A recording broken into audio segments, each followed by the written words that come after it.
Shalom, Bapak Ibu, Saudara-saudara yang dikasihi Tuhan. Kita mau mendengarkan kebenaran firman Tuhan, disapa oleh Tuhan melalui kebenaran firman-Nya pada saat ini. Namun sebelumnya kita bersekutu di dalam doa. Terpuji, termulia Engkau ya Allah, yang kami kenal dalam Putra-Mu Kristus Yesus. Allah yang menolong, Allah yang memberkati, Allah yang melawat kehidupan kami. Kami bersyukur karena Tuhanlah yang memimpin dan menuntun kami untuk memperdengarkan dan mendengarkan kebenaran Tuhan ini. Biarlah hati dan pikiran kami dipersiapkan Tuhan untuk menerima dan melakukannya. Roh Kudus Tuhan menolong kami. Dalam nama Yesus kami berdoa dan bersyukur. Amin.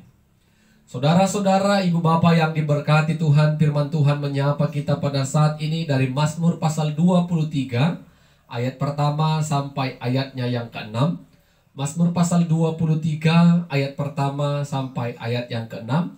Kami akan bacakan kebenaran firman Tuhan bagi kita. Demikianlah firman-Nya. Tuhan gembalaku yang baik. Mazmur Daud. Tuhan adalah gembalaku, takkan kekurangan aku. Ia membaringkan aku di padang yang berumput hijau. Ia membimbing aku ke air yang tenang. Ia menyegarkan jiwaku. Ia menuntun aku di jalan yang benar oleh karena namanya. Sekalipun aku berjalan dalam lembah kekelaman, aku tidak takut bahaya, sebab Engkau besertaku. Gadamu dan tongkatmu, itulah yang menghibur aku. Engkau menyediakan hidangan bagiku. Di hadapan lawanku, Engkau mengurapi kepalaku dengan minyak. Pialaku penuh melimpah. Kebajikan dan kemurahan belaka akan mengikuti aku seumur hidupku. Dan aku akan diam dalam rumah Tuhan sepanjang masa. Amin. Saudara-saudara yang diberkati Tuhan, tema kebenaran firman Tuhan bagi kita pada saat ini. Tanpa Tuhan kita tersesat. Tanpa Tuhan kita tersesat. Saudara-saudara, kalau kita memperhatikan, mengamati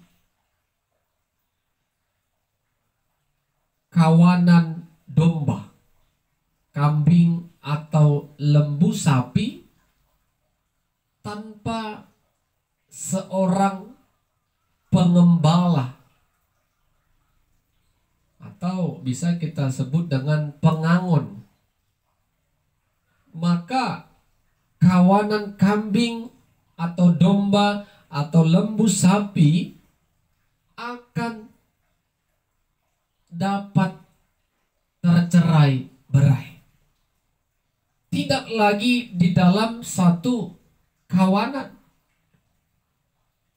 Tidak ada lagi yang mengarahkannya, yang membimbingkannya menjadi satu kawanan. Itu yang pertama. Yang kedua, hewan ternak itu bisa di dalam mara bahaya. Contoh, ada binatang buas, ada jurang yang bisa mematikan hewan ternak tadi. Ada juga kalau tanpa pengembala, kawanan hewan ternak tadi tidak mendapatkan hidangan atau makanan yang baik sesuai dengan kebutuhan dan perkembangan hewan ternak tadi.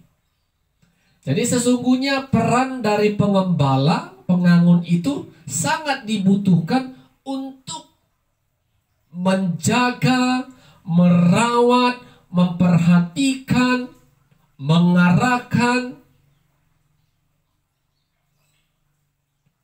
dan memperhatikan setiap perkembangan, pertumbuhan dari hewan-hewan ternak tadi. Singkatnya Bapak Ibu, tanpa seorang pengembala yang menjaga kawanan hewan ternak tadi, pasti tidak akan baik keadaannya. Begitu juga dengan kehidupan manusia. Apakah manusia bisa mengatakan, kita sebagai orang-orang percaya, aku hebat, aku bisa berjalan tanpa ada orang-orang yang di sekitarku, tanpa orang yang mendukungku, tanpa orang yang memberikan perhatian, kekuatan kepadamu. Apalagi ada orang sombong yang mengatakan, aku hebat, aku bisa tanpa Tuhan. Bapak Ibu yang diberkati Tuhan, tema firman Tuhan mengingatkan kita, tanpa Tuhan kita tersesat. Kalau kita tidak menjadikan Tuhan sebagai gembala di dalam kehidupan kita, kehidupan yang tentunya tidak tahu akan apa yang terjadi di dalam kehidupan kita yang akan datang. Kita tidak akan tahu kemana dan apa yang harus kita kerjakan, dan jalan mana yang harus kita pilih.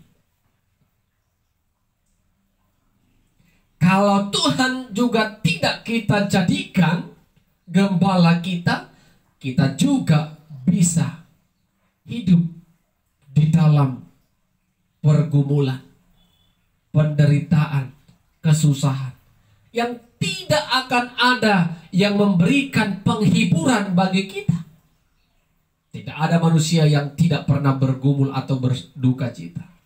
Tetapi dengan kita jadikan Tuhan sebagai gembala, Ia menghibur kita, Ia menuntun kita, Ia mengarahkan kita, Ia membaringkan kita di tempat yang baik, dan Ia juga menyediakan makanan bagi kita. Bapak Ibu yang diberkati Tuhan, itu kalau kita hidup sebagai kawanan domba-domba Allah, dan sebagai kawanan domba Allah tetap melihat ada Tuhan yang menjadi gembala kita. Tanpa gembala kita bisa tercerai-berai. Tanpa gembala kita bisa hidup di dalam kekurangan. Tanpa gembala kita juga bisa kehilangan arah hidup. Tanpa gembala kita juga bisa hidup di dalam kekurangan. Oleh karena itu Bapak Ibu yang diberkati Tuhan, jangan pernah kita terpencar dari kawanan domba Allah. Karena apa Bapak Ibu? Terkadang orang tidak ingin menjadi kawanan domba Allah, karena keinginannya, nafsu dunianya tidak ditemui di dalam kawanan domba Allah. Karena memang Tuhan hanya memenuhi segala kebutuhan setiap kawanan dombanya, bukan memenuhi segala keinginan kawanan dombanya.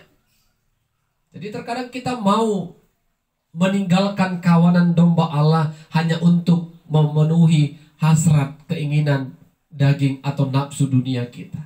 Kalau kita terpencar Bapak Ibu dari kawanan domba, maka kita akan tersesat.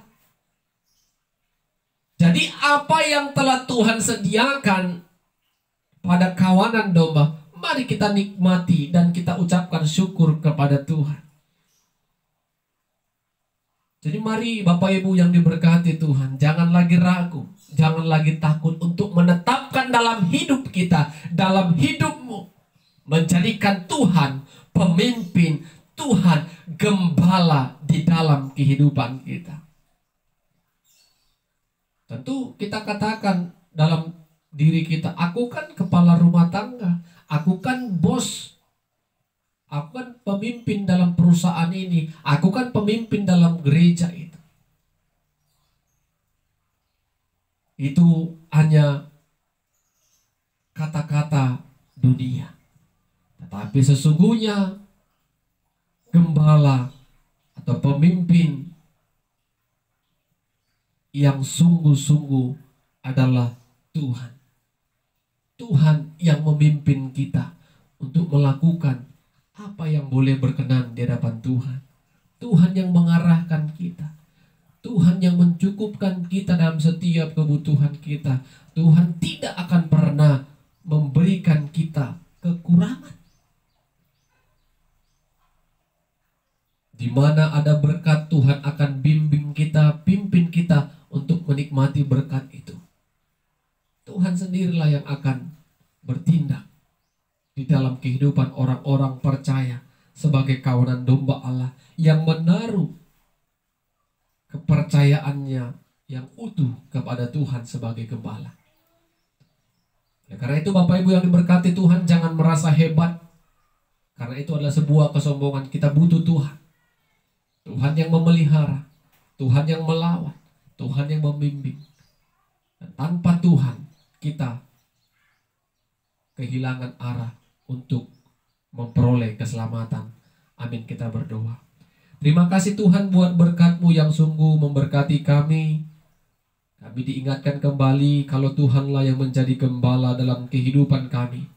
Sebagai kawanan domba Allah, ajari kami untuk setia kepada Tuhan, tunduk kepada otoritas Tuhan, sehingga apapun yang Tuhan berikan kepada kami boleh naikkan syukur kami kepada Tuhan. Roh Kudus Tuhan menolong kami agar kami boleh tetapkan Tuhan menjadi gembala kami yang akan menuntun kami ke arah yang baik. Dalam nama Yesus kami berdoa dan bersyukur. Amin. Shalom. Tuhan Yesus memberkati kita semua.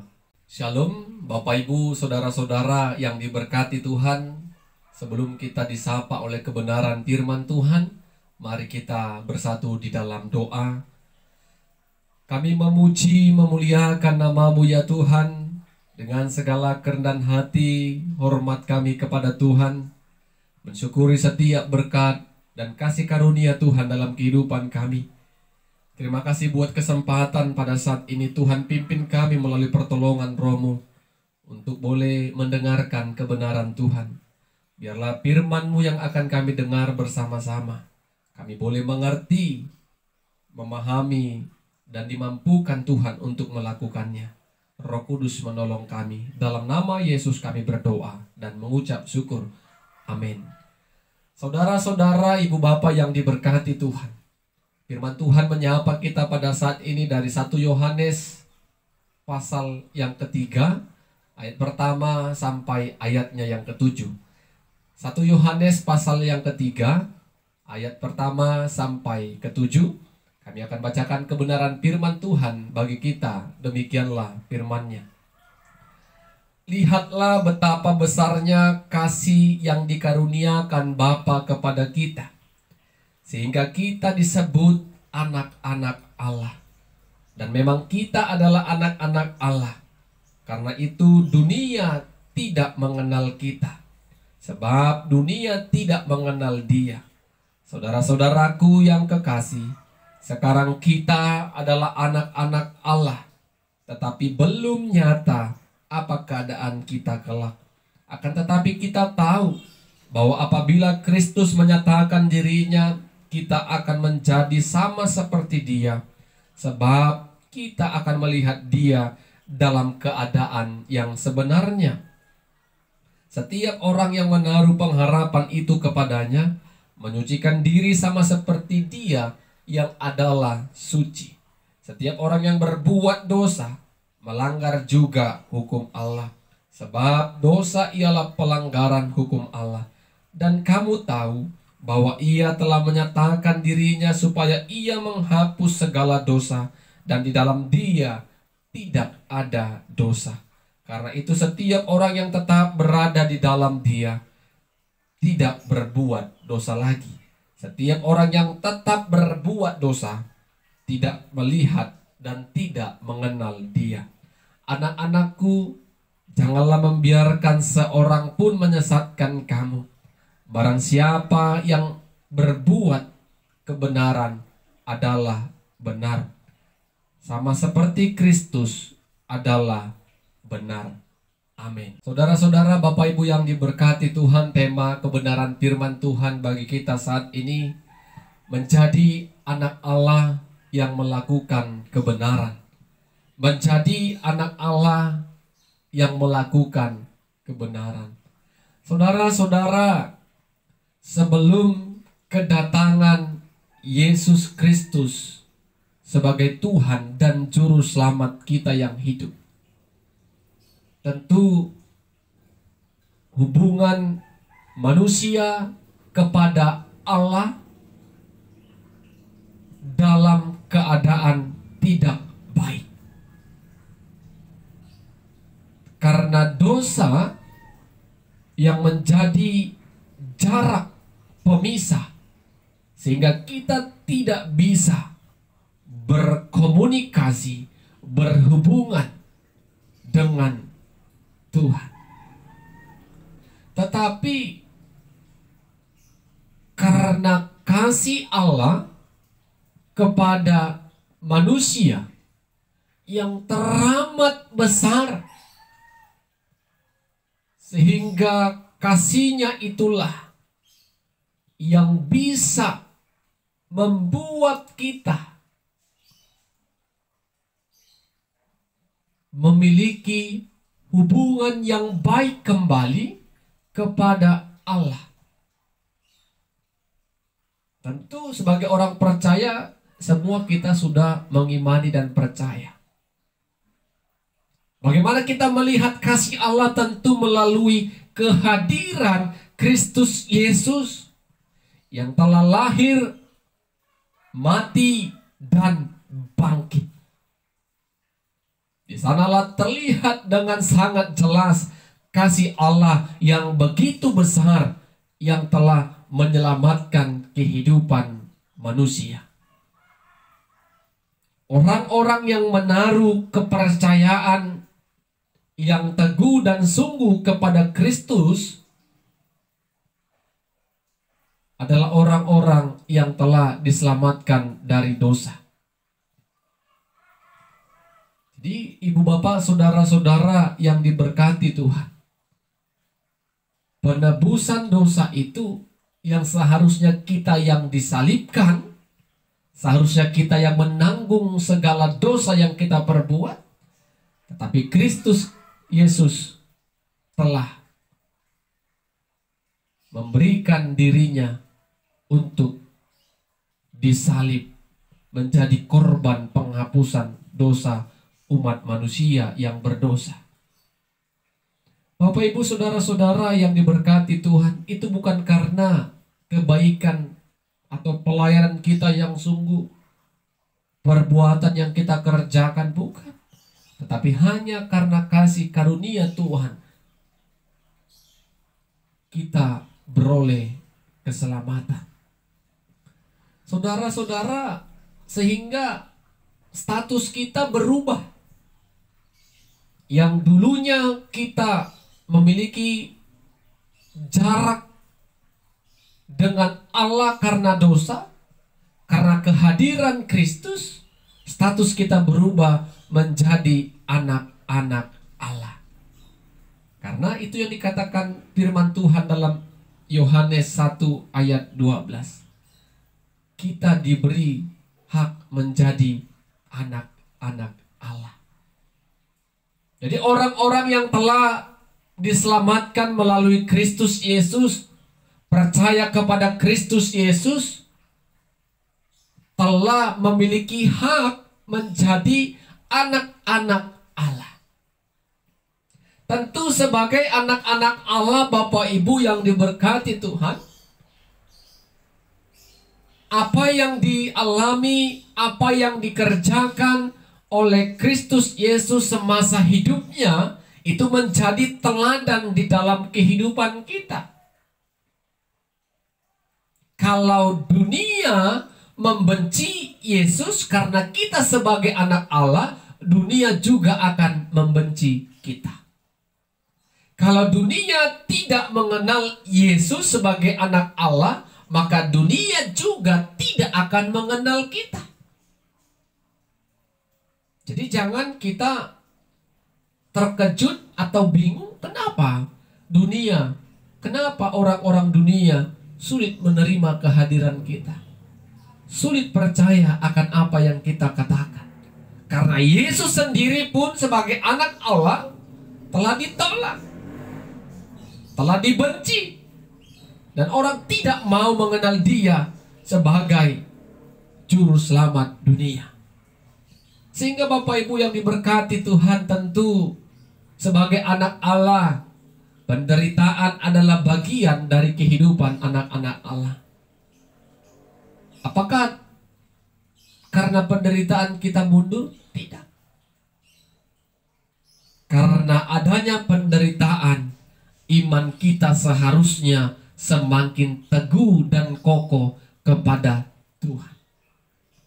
Karena melalui penderitaan kita melihat bagaimana kasih Tuhan yang besar akan menolong kita, membebaskan kita dari setiap penderitaan-penderitaan yang kita sedang alami dan akan alami di waktu-waktu yang akan datang. Oleh karena itu Bapak Ibu yang diberkati Tuhan, kita tahu Yesus yang tersalib itu tidak ada sedikit pun melakukan perbuatan dosa. Dia tidak berdosa. Dia disalib bukan karena dosa yang diperbuat. Dia disalib karena dosa-dosa yang kita perbuat. Karena di dalam Yesus tidak ada dosa, maka kita orang yang sudah diselamatkan di dalam Yesus, maka kita juga harus bisa bebas dari dosa. Itu menjadi pekerjaan kita, saudara-saudara, sebagai anak Allah. Anak-anak Allah yang sudah dibereskan dosanya, dibersihkan dosanya, harus hidup bebas dari yang namanya dosa. Selanjutnya, ketika kita bebas dari dosa, tentu sebagai anak Allah yang kita kerjakan adalah kebenaran. Karena Kristus adalah benar. Itu yang dikatakan firman Tuhan saat ini. Kristus itu benar. Sebagai anak Allah yang telah diselamatkan di dalam Yesus, anak-anak Allah yang terus bekerja, yang terus berkarya untuk melakukan dan menyatakan kebenaran di dalam kehidupan kita, dalam kehidupan orang-orang yang ada di sekitar kita. Kita tidak boleh dikalahkan dengan dunia ini. Kebenaranlah yang menjadi sumber kekuatan kita, sumber pertolongan kita. Kita harus mampu mengalahkan setiap kejahatan-kejahatan dunia dengan kehadiran kita menyatakan kebenaran-kebenaran yang dikehendaki Allah di dalam kehidupan manusia. Sebagai anak Allah, jadilah pelaku-pelaku kebenaran. Tentu kebenaran ini adalah kebenaran yang sesuai dengan ketetapan Tuhan. Kebenaran yang dimaksud adalah perbuatan-perbuatan yang menyenangkan hati Tuhan, menyenangkan hati sesama, tetapi terlebih menyenangkan hati Tuhan. Ketika kita melakukan yang baik, nama Tuhan dimuliakan. Ketika kita melakukan kebaikan, kita mau katakan karena Tuhanlah yang menolong dan menuntun kita untuk melakukan kebaikan kita itu, bukan karena diri kita sendiri. Sehingga kebaikan kita itu untuk kemuliaan Tuhan. Dan kalaupun ada orang yang merasakan kebaikan yang kita kerjakan, Tuhan yang dimuliakan. Jadi mari Bapak Ibu yang diberkati Tuhan, status yang sudah kita terima sebagai anak Allah, mari jadilah anak Allah yang bergerak, yang bertindak dan melakukan hal yang benar di mata Tuhan. Amin. Kita berdoa. Kami bersyukur kepadamu ya Tuhan, berkat-Mu sudah kami peroleh melalui kebenaran firman Tuhan. Kami bersyukur karena kasih karunia Tuhan, kami diberikan hak menjadi anak-anak Allah. Tentu menjadi anak Allah kami memiliki tugas dan tanggung jawab, yaitu dengan melakukan kebenaran yang dikehendaki Tuhan. Tuhan tolong kami agar melalui kehadiran kami boleh memberikan cahaya terang dalam setiap kehidupan kami. Biarlah dengan kebenaran yang kami kerjakan, kejahatan-kejahatan dunia boleh dikalahkan. Semua itu karena pertolongan Tuhan. Roh Kudus yang menolong kami untuk mengerjakan firman-Mu. Dalam nama Yesus kami berdoa dan bersyukur. Amin. Shalom. Tuhan Yesus memberkati kita semua.